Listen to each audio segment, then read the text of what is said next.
దాడి చేసిన వారిని, దాడికి గురవుతున్న వారిని ఒకే గాట కట్టి వ్యవహరించే పద్ధతిలో భారతదేశం ఉంది. ప్రకటన ఈరోజు అమెరికాకి ఏమాత్రం చురుకుదనం లేకుండా, చురుకు తగలకుండా, బాధ కలగకుండా ట్రంప్ గారికి ఇష్టపూర్వకంగా ఉండే పద్ధతిలో భారతదేశం వ్యవహరిస్తుంది. విశ్వగురువు అని చెప్పేసి ప్రకటించుకుంటుంది. కానీ అమెరికా యొక్క తొత్తుగానో లేకపోతే అమెరికాకి అనుకూలంగానో వ్యవహరించే పద్ధతిలో ఐక్యరాజ్య సమితిలో కానీ బయట కానీ వ్యవహరించే పద్ధతిలో వ్యవహరిస్తుంది. ఈరోజు ఇరాన్తో మనకు ఆర్థిక సంబంధాలు చాలా గరిష్ట స్థాయిలో ఉన్నాయి, స్నేహపూర్వక సంబంధాలు ఉన్నాయి. ఈరోజు చపహార్ అని చెప్పేసి ఓడరేవును మనం అక్కడ నిర్మిస్తున్నాం. అత్యధిక భాగం మన యొక్క క్రూడ్ అవసరాలు, ఆయిల్ అవసరాలని మనం ఇరాన్ నుంచి తెచ్చుకుంటున్నాం.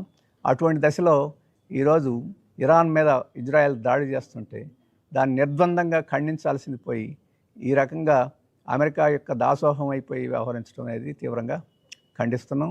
ఇది భారత ప్రయోజనాలకి నష్టం, భారత ప్రజలకి నష్టం. ఇప్పటికే 10% క్రూడ్ ఆయిల్ ధరలు పెరిగిపోయినాయి. దాని యొక్క పర్యవసానంగా మనం 80% దిగుమతి మీద ఆధారపడే మన ఆయిల్ నిల్వల యొక్క ధరలు విపరీతంగా పెరిగిపోతాయి. మన యొక్క ప్రజలు ఇబ్బందులకు గురవుతారని చెప్పేసి మనం గమనించాలి. అందుకనే కేంద్ర ప్రభుత్వం దాని వైఖరిని మార్చుకొని ఈరోజు ఇజ్రాయెల్ తోటి ఉండే సంబంధాలు కూడా తెగదెంపుకోవాల్సిన అంత తీవ్రస్థాయి ఉంది. కాబట్టి ఆ ఇజ్రాయెల్ని ఖండించాలని, దాని దాడిని ఖండించాలని చెప్పేసి మా పార్టీ డిమాండ్ చేస్తుంది. ఈ సందర్భంలో మరొకసారి మోడీ మళ్ళీ భారతదేశం తాను చెప్పినట్టు విన్నట్టుగా తన మాట వినే ఈరోజు పాకిస్తాన్ తోటి వడంబడిక చేసుకున్నట్టుగా మరొకసారి చెప్పారు. అంటే మరీ ఈరోజు మోడీ గారు, బీజేపీ ప్రభుత్వం మరొకసారి అబద్ధం చెప్పిందా అని చెప్పేసి ప్రజలకు అనుమానం కలిగే అవకాశం ఉంది.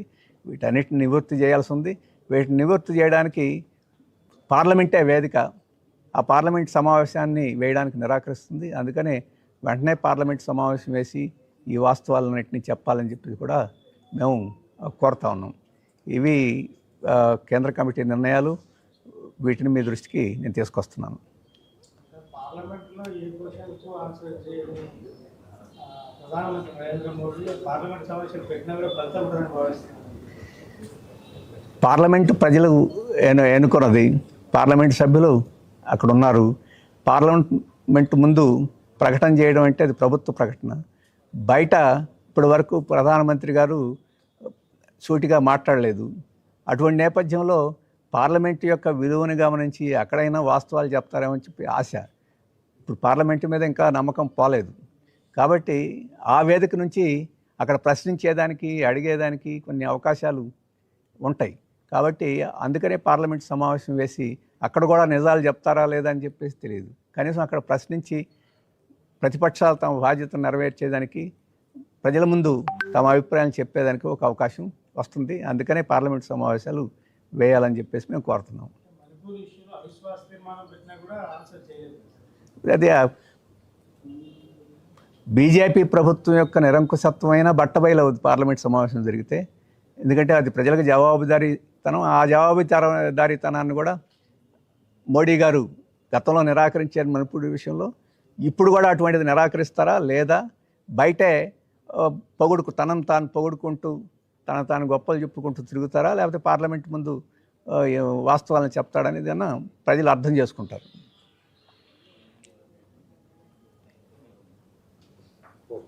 Okay, thank you. అందరూ లంచ్ ఏర్పాటు చేశారు. అందరూ కూడా అర్ధరాత్రిన అత్యవసర పరిస్థితిని గతంలో కాంగ్రెస్ ఇందిరాగాంధీ గారి నాయకత్వంలో ఎమర్జెన్సీని ప్రవేశపెట్టారు. 50 సంవత్సరాలు అవుతుంది. ఈ సందర్భం